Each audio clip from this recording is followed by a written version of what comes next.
Ever wonder why we love to be scared? Horror has always been a mirror, reflecting our deepest anxieties back at us. And right now, the genre is more alive and more innovative than ever before. It's not just about jump scares anymore. It's a whole universe of fear. So, let's take a tour through the twisted, thrilling world of modern horror. First, let's talk subgenres. You've got your classics, of course. Supernatural horror, with its ghosts and demons, still taps into our primal fear of the unknown. And who could forget slashers? Masked killers and final girls are a formula that just keeps delivering that adrenaline rush. But the genre is getting smarter and deeper. Psychological horror messes with our minds, exploring trauma, paranoia, and the terrifying idea that you can't even trust your own perceptions. It's fear that stays with you long after the credits roll. Then we have the big picture fears. Zombie and infection horror aren't just about the undead. They're about society collapsing and what we do to survive. Body horror pushes our buttons by showing the gruesome fragility of our own flesh, making us question our physical forms.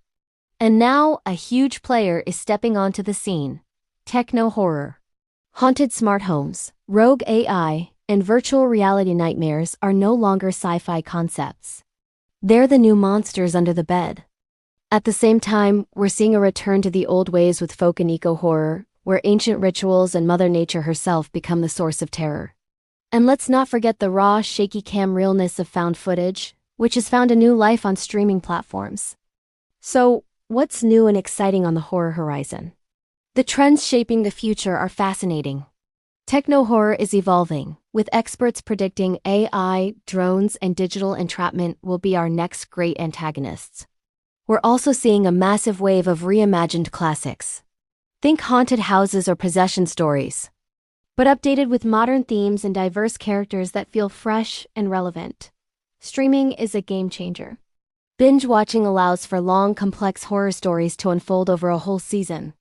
This has led to amazing anthology series and even faux documentaries that blur the line between reality and fiction. Creators are also blending genres like never before. Horror comedy, horror sci-fi, even horror romance. These mashups keep us on our toes and prove that horror can be anything it wants to be. We're also seeing more elevated horror.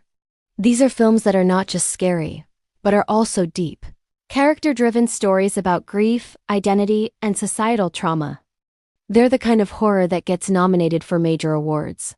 And a lot of this innovation is coming from the indie scene, where filmmakers are free to experiment and push boundaries without big studio oversight. So why is horror thriving right now? In a world of endless sequels and reboots, horror remains a playground for original, creative storytelling. It's relatively cheap to produce. It consistently performs well at the box office, and it speaks directly to the anxieties of our time. It's a genre that's constantly reinventing itself, proving that fear is one of the most powerful and enduring human emotions. What's your favorite horror subgenre? And what trends are you most excited to see more of? Let me know down in the comments. Thanks for watching, and if you enjoyed this deep dive into the dark, don't forget to like and subscribe for more. Stay scared.